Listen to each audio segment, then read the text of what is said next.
بہت پرانے وقتوں کی بات ہے کہ ملک فارس پر ایک بادشاہ حکومت کرتا تھا۔ اس کے 2 بچے تھے، ایک خوبصورت سنہری بالوں والا شہزادہ جس کی عمر 12 سال تھی اور دوسری 10 سال کی پیاری شہزادی۔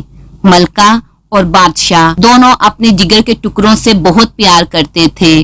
وہ ہر طرح ان کا خیال رکھتے، ہر بات ہر فرمائش پوری کرتے۔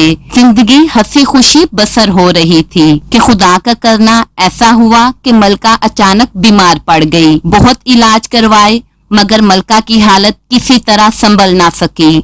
آخرکار ایک دن وہ چل بسی۔ ملکہ کی موت کے غم میں بادشاہ بھی مسلسل بیمار رہنے لگا۔ ایک روز اس نے اپنے وزیر اور تمام درباریوں کو اکٹھا کیا اور وصیت کی کہ میرے مرنے کے بعد وزیر ان بچوں کا نگران ہوگا اور جب تک شہزادہ جوان نہ ہو وزیر ہی حکومت کا انتظام چلائے گا۔ یہ وصیت لکھوانے کے کچھ ہی عرصے بعد بادشاہ وفات پا گیا۔ وزیر نے بادشاہ کی وفات کے بعد سلطنت سنبھال لیا اور شہزادے اور شہزادی کی بھی خوب اچھی طرح پرورش کرنے لگا۔ 2-3 سال تو اسی طرح گزر گئے۔ شہزادہ حارث شکار، تیر اندازی، گھڑ سواری اور بادشاہوں کے طور طریقوں سے اچھی طرح واقف ہوتا جا رہا تھا، مگر ادھر وزیر کی نیت میں فتور آ چکا تھا اور وہ نہیں چاہتا تھا کہ وہ بادشاہت شہزادے کو سونپ دے۔ چنانچہ اس نے ایک ترکیب سوچی اور ایک روز شہزادے کو شکار کے لیے اپنے ساتھ لے گیا۔ اس نے اپنے اور شہزادے کے لیے بہت تیز رفتار گھوڑے لیے۔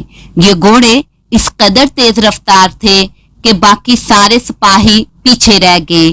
چلتے چلتے یہ ایک گھنے جنگل میں پہنچے جس میں ایک جھیل بھی تھی۔ جھیل کے قریب پہنچ کر وزیر نے شہزادے حارث کے گھوڑے کو ایک چابک رسید کیا۔ گھوڑا تیزی سے دوڑتا ہوا جھیل میں جا گرا اور شہزادہ حارث گھوڑے سے گر کر پانی میں ڈبکیاں کھاتا ہوا نظروں سے غائب ہو گیا۔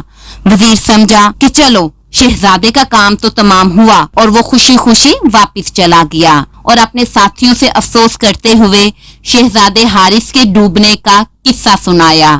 دراصل شہزادہ حارث ڈوبا نہیں تھا بلکہ اسے ایک بڑے مگرمچھ نے نگل لیا تھا، مگر جب مگرمچھ لوٹنے کے لیے جھیل سے باہر آیا تو وہاں ایک مچھیرے نے بڑی تیزی سے اس کا پیٹ چاک کر دیا اور شہزادہ زندہ سلامت پیٹ سے نکل آیا۔ اب مچھیرا شہزادے کی پرورش کرنے لگا۔ رفتہ رفتہ شہزادہ جوان ہوتا گیا۔ جب شہزادہ بھرپور جوان ہو گیا تو اس نے اپنے باپ مچھیرے سے کہا، بابا مجھے اپنے ملک جانے دے تاکہ میں اپنی بہن سے مل سکوں اور اس لالچی وزیر سے اپنی سلطنت واپس لے سکوں۔ مچھیرے نے ایک گھوڑے کا بندوبست کیا اور اسے گھنے جنگل سے باہر تک چھوڑنے آیا۔ شہزادہ حارث بھٹکتا بھٹکتا کئی روز کی مسافت کے بعد ایک ایسے ملک میں پہنچا جہاں اس روز کسی شہزادے کی تاج پوشی کی رسم ادا ہو رہی تھی۔ یہی شہزادے کا ملک تھا۔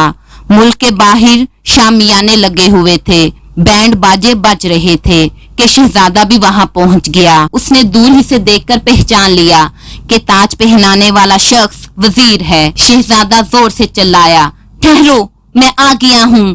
سارے مجمع نے مڑ کر دیکھا تو پھٹے پرانے کپڑوں میں سنہرے بالوں والا ایک خوبصورت نوجوان گھوڑے سے اترتا ہوا نظر آیا۔ وزیر بھی شہزادے کو دیکھ کر حیران رہ گیا۔ شہزادے حارث نے لوگوں کو اپنے ڈوبنے اور پھر زندہ بچنے کا سارا ماجرا کہہ سنایا تو سب درباری اور سپاہی جھک کر آداب بجا لائے۔ اس نے سپاہیوں کو اشارہ کیا جنہوں نے فوراً وزیر کو گرفتار کر لیا، مگر شہزادے کی بہن جس کی شادی اس کی غیر موجودگی میں وزیر نے اپنے بیٹے سے کر دی تھی، اس نے وزیر کی سفارش کر کے اسے قید سے رہائی دلا دی۔ وزیر اپنے کیے پر سخت پشیمان تھا اور پھر ایک وفادار ساتھی کی طرح شہزادے حارث کی بادشاہت میں اپنے فرائض انجام دینے لگا۔